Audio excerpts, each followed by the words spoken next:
good morning to everyone. It gives me great pleasure to always come to UMA and share with you issues about gender, because I feel like I'm coming home.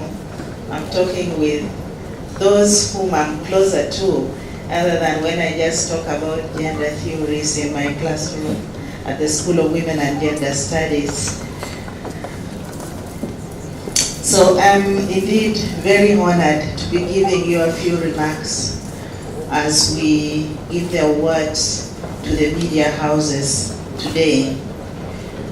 The Director for Community Development, Ms. Jen Paji, the representatives of the government partners, the representative of the media houses present, all journalists, all protocol observed.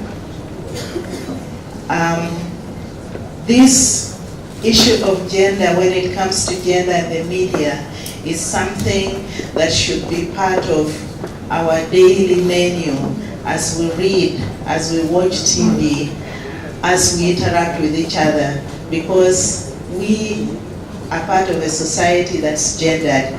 So for us to recognize those who do this well is really important. I beg to read what I've written, but I'll be interjecting and speaking against some of the points that will come up. Journalism is an important part of any democratic practice where people are allowed freedom of expression and choice.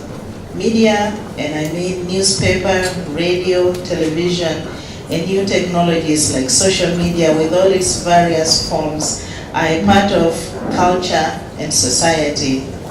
It's widely accepted that media are transmitters of culture and engines behind globalizing cultures. Gender socialization is most times a cultural issue because culture influences the way we behave towards each other in the society. So all media practitioners and consumers are implicated by the gendered culture in which they live and practice or consume the media, whether consciously or unconsciously. In countries of high media density, there is no aspect of society on which media have not had an impact, albeit to varying degrees. Even in a country like Uganda, the far-reaching effect of media is felt. Radio reaches even the remotest parts of Uganda. We grew up listening to Radio Uganda in the rural areas. Now we have many FM stations, and we see that we are always fed with news every day, every hour in different languages. So we have far-reaching effects. Television is expanding on a yearly basis, while social media has demystified most of the gaps because it reaches every corner of Uganda through the palm of anybody's hands. Right now we are tweeting, we are communicating. So we see that we are always in touch with each other.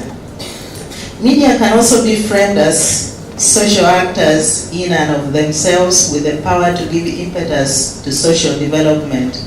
Where the media is present, there is always assurance of a watchdog that is there to report on what is happening within that space. This helps to monitor development, ordinary life of both the private and the public nature, and this is where gender becomes an important aspect. In Uganda, women's organizations like UONET, Women of Uganda Network, ACFOD, women's media houses like UMWA, and schools like the School of Women and Gender Studies have been at the forefront of sensitizing, educating on gender directly or indirectly as they attempt to engender the media or challenge negative gender representations in the Ugandan media.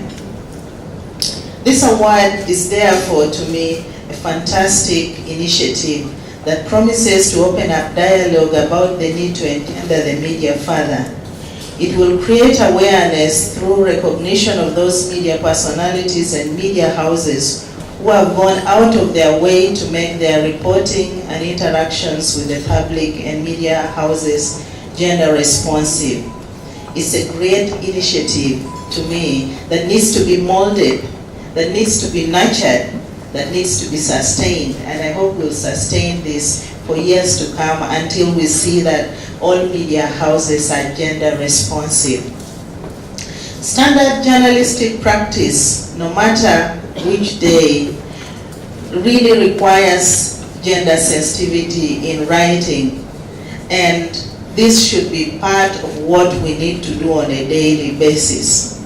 Whether one is reporting an event that's happening or just going out to look for stories, there's need to be conscious of how one writes, the story that one writes, the readers, and we should be conscious that we are influencing opinion of the people who are reading these stories.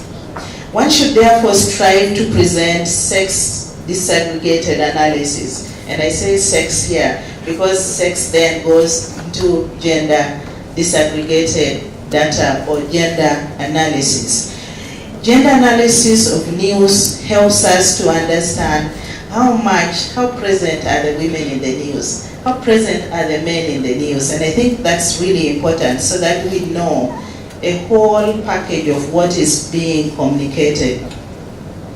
Is it presented in a gender biased manner or not? When we read a story, we need to ask ourselves that question. Is the news gender responsive? If we are presenting a story about the death of a woman who has died as a result of a miscarriage, are we being gender responsive, gender sensitive to what she has undergone, or do we just see this as news? Did the reporter reach out to men and women, and did he or she understand the nuanced situations of men and women in this particular news? For news managers, editors, media workers, are they conscious of gender as they evaluate, edit, and critique stories? How often does one throw away a woman's ordinary life story if it's not sensational enough? How often do we see scandal being lifted to represent, and here I'm really putting it in quotes, represent women's life stories, and the lives of ordinary farming women are ignored because they are not sensational enough. We're looking for something that catches attention. Is media by its very nature scandalous and therefore need to survive on gender biased news in order for it to sell? I think these are the important questions that journalists need to ask themselves, that media houses need to ask themselves as they report, as they entertain, as they educate. So why an ungendered media? I think the Vice Chair, Umwa, has already talked about giving us some history about the need for this, but I'll just repeat a few things. Even the chief guest, when she was, I hope she's the chief guest, when she's not. Jen Paji talked about the Fourth World Conference, giving us a background about the laws and regulations that really required us to look at the media and see how to engender it. One of them was the discussion at the Fourth World Conference on Women in 1995, which emphasizes the need to recognize the key role of the media to promote gender equality in all spheres. So as you write, you're promoting gender equality in one way or the other if you're writing gender sensitively. Another one is the UNESCO strategy, Priority Gender Equal Action Plan of 2008 and 2013, and many more that have really tried to engender the media. There are many laws and regulations, conventions, both regional and global ones, which demand for gender equality, fairness, and respect of individual genders, even when reporting about people. It is initiatives such as this that I see UMA advancing in Uganda through forums such as the Gender Media Award, because we need to ask ourselves the question why a gendered media and whether it matters. It indeed does matter at different levels. Besides the question of representation, there is also the job opportunities for women, especially at decision-making levels in the production, administration, and technical departments of various media.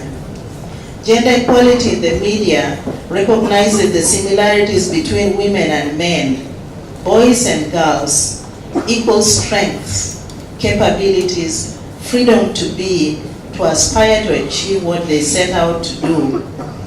But also gender inequality in the media celebrates the differences, another type of freedom.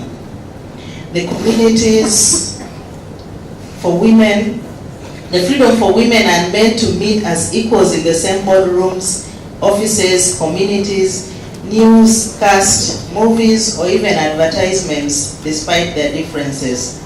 For as women and men meet as equals, the media, regardless of technology used as part of their function to reflect in society, should play a role in opening up thinking on gender equality and gender-based stereotypes that is usually represented in the media.